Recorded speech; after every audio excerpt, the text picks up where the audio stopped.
So this morning, as a part of our series, Tools for Theological Thinking, I wanted to talk a bit about grace, the divine love that God has for each and every one of us, because grace is really the basis, is it not, of the good news of the gospel message. John Wesley, the founder of Methodism, taught that grace can be artificially divided into three parts: prevenient grace, justifying grace, and sanctifying grace. They're kind of like the three parts of a sandwich cookie, like an Oreo. Grace, like a sandwich cookie, is just one thing, but for analytical purposes, we can take it apart and examine each of the parts that go into making grace as a whole. So today, we're going to look at that first piece of that sandwich cookie, prevenient grace. It's kind of a peculiarly Methodist term. Maybe a new word for some of you, but hopefully I can help you think about it in ways that make sense.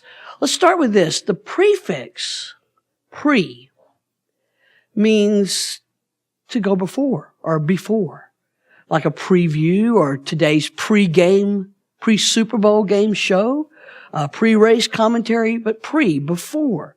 So prevenient grace is simply that grace that goes before. Before we ever know or are aware that God exists, prevenient grace is that notion that God is already at work in our lives, already loving us and wooing us and offering us a relationship with God. We read of that pursuing love in the 139th Psalm. You pursue me behind and before. And in Jeremiah 24:7, we read these words, I will give them a heart to know me, for I am the Lord. They will be my people, and I will be their God, for they will return to me with all their heart. God gives us what we need to become God's holy people. In other words, God gives us grace so that we can respond to God's grace. And God has always done that. When I read the Hebrew Scriptures, we call them the Old Testament, I see story after story of God seeking love, of God offering relationship and establishing covenant. In fact, that's what the Bible is. It's the greatest love story ever told. The stories of Noah and Abraham, of Moses and David, and the covenants that God establishes with them are all testimonies, if you will, to this dogged determination on God's part to keep trying to be in relationship with us, God's beloved people, of God's willingness to never give up, to never ever leave us alone. Of course, that love is culminated in Jesus the Christ, the ultimate grace that comes to us as God's gift of amazing love. In Jesus, we see even more clearly God's seeking love, a love that continually seeks out the last, the least, the lost. Jesus tells story after story about seeking, the parable of the lost sheep, the lost coin, the lost son we call the prodigal. And Jesus lives out that seeking love. He goes looking for sinners. He goes searching for fishermen and tax collectors and women who've made poor choices in their lives. Jesus seeks them out. And again, Jesus offers them reconciliation with God. He helps them find a restored relationship with the one who created them and who loves them from the beginning. Jesus tracks people down and offers them the gifts of God's grace, something that's unearned and undeserved and wholly sufficient for our salvation. Jesus is grace. Jesus is God's love incarnate. Whether we know it or not, whether we accept it or not, a relationship with God is always there, available to us. And that's what we Methodists call prevenient grace. Prevenient grace, as I said earlier, is that which goes before. It's what brings us to the point where we can then say yes to God's offer of relationship. If you think of a marriage, prevenient grace is the courtship period, the dating time, the engagement period in that relationship. If you think of popcorn, we all like popcorn, right? Prevenient grace is that wonderful aroma that fills the building and leads you to the room where those fluffy white kernels await. If you think of a magnet, prevenient grace is that magnetic field that pulls and draws those metal filings toward it. Prevenient grace is God calling, God loving, God drawing us to God even before we are born. From conception to conversion, prevenient grace is always present and at work in our lives. You know, growing up, my family was semi-active in the church for various reasons. We went regularly when I was really small. After Crystal was born, we went a little less regularly because things are difficult. But I grew up, and I grew up learning songs like Jesus Loves Me and This Little Light of Mine, and I've got the joy, joy, joy, joy down in my heart. And I knew some, where?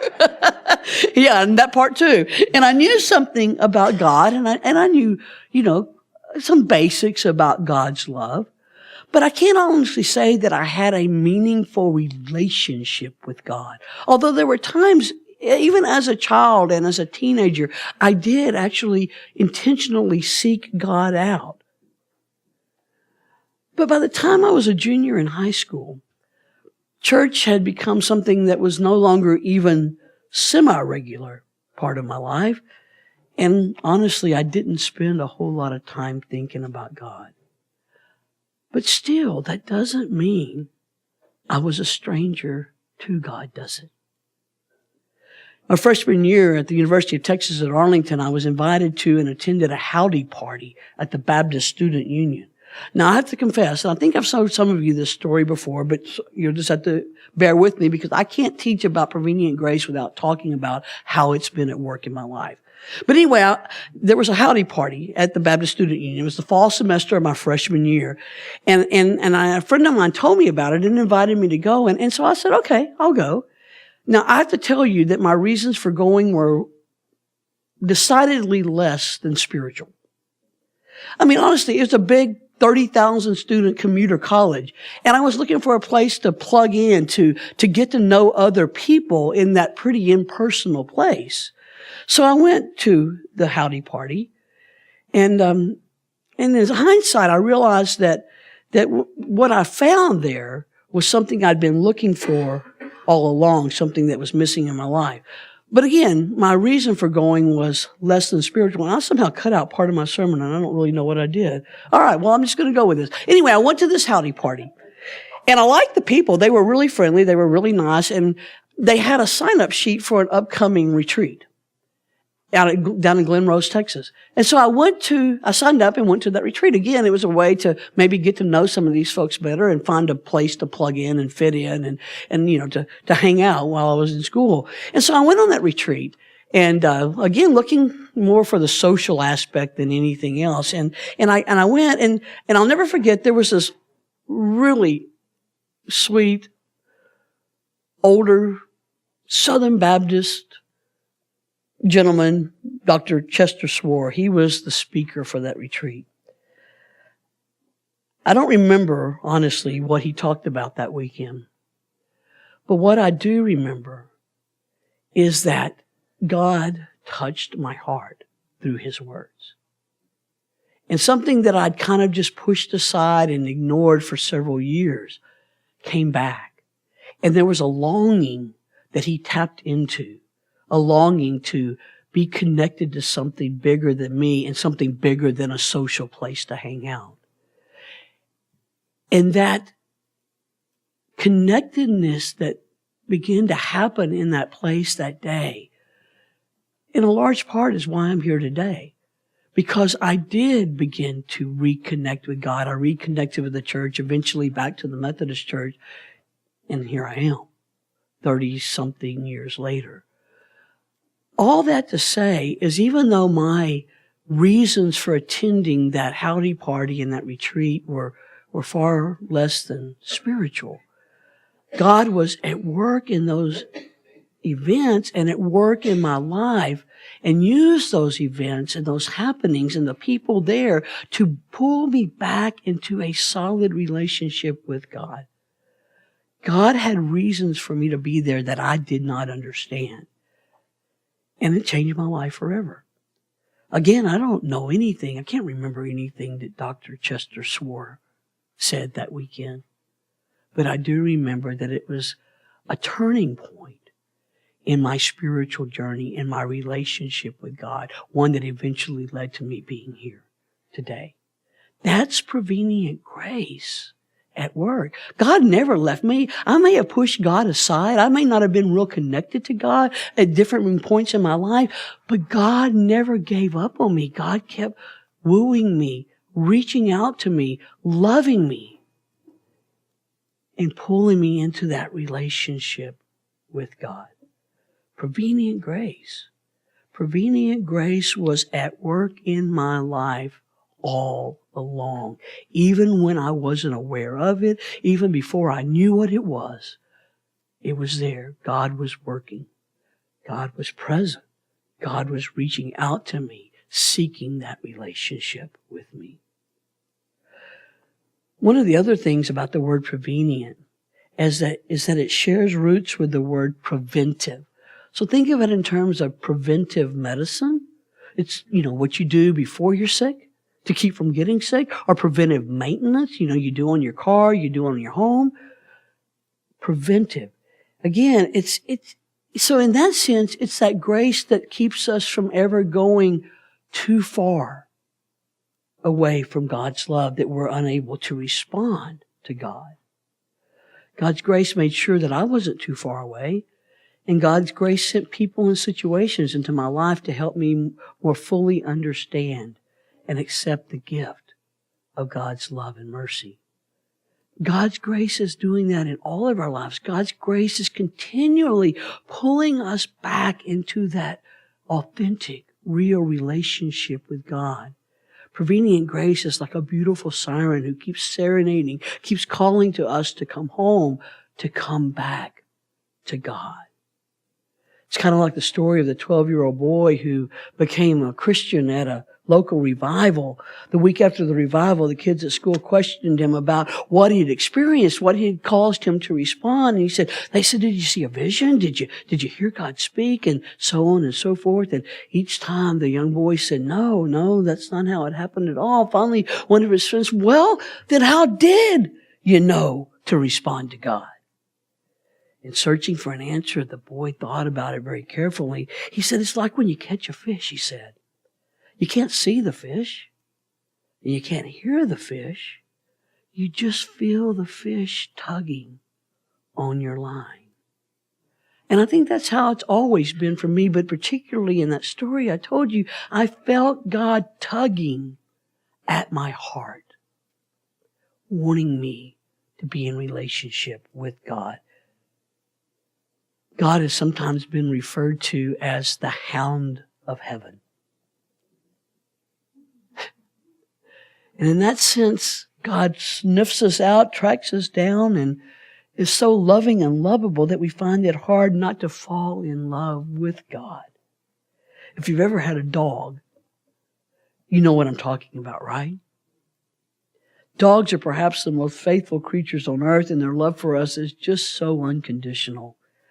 Every dog my mom has ever had has been her shadow.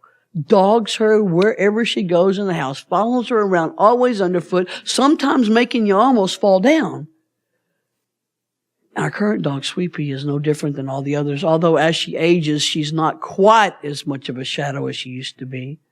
And I got to tell you, when my mom was gone last week, when she was on her cruise, that dog was not happy. She moped and pouted and grieved and did a few other things that she shouldn't have done. We won't go there. But that's kind of how I think God is when we are not responding, when we go away, when we journey away from God or turn our backs toward God, God kind of is unhappy until we're back home again, right? Prevenient grace is God's love, present and active in each one of us. Again, before we're even aware of it, working to pull us into that relationship with God. We experience that grace through the church, through our parents, through our grandparents. It may seek us out through friends or acquaintances or people we work with. Sometimes it's just the Holy Spirit speaking directly to our hearts and our minds as we face everyday decisions of life. Sometimes it's through our conscience that we come to realize that we are somehow separated or estranged from God. And then with God's help, we receive that ability to respond to God's gracious overtures in our life, to that seeking, wooing, pursuing love of God. And this is important. When God seeks us, pursues us, woos us into relationship, it's still up to us to respond. Yes, grace makes possible our ability to respond, but grace doesn't make us respond. And that's really important. I really believe in that whole concept of free choice and free will. God created us to be in relationship with God, but God never forces us to be in relationship with God. God always loves us. God's love is never absent. God's grace is never apart from us. But God doesn't make us accept and respond to that God. God enables us to through grace, but God doesn't force us. And even when we don't respond, God keeps on loving us, keeps on dogging us, if you will, keeps on comforting us, yearning for us to return to that perfect union with God that we were created to enjoy. But again, the choice is always ours. So I guess you could say that God's prevenient grace is a lot like a faithful dog. It's waiting for us, hounding us, trailing us, tracking us, and ever watching for our response. And when we finally say yes, when we finally acquiesce, when we finally fall in love with the one who has loved us all along, then we receive more love and more grace, more comfort, and more joy than we can honestly ever imagine. There's a reason we talk about amazing grace. Amazing grace, how sweet the sound that saved a wretch like me. I once was lost, but now I'm found. Was blind, but now I see. Thanks be to God for this love that dogs us and pursues us and woos us into a relationship with this God of grace and love.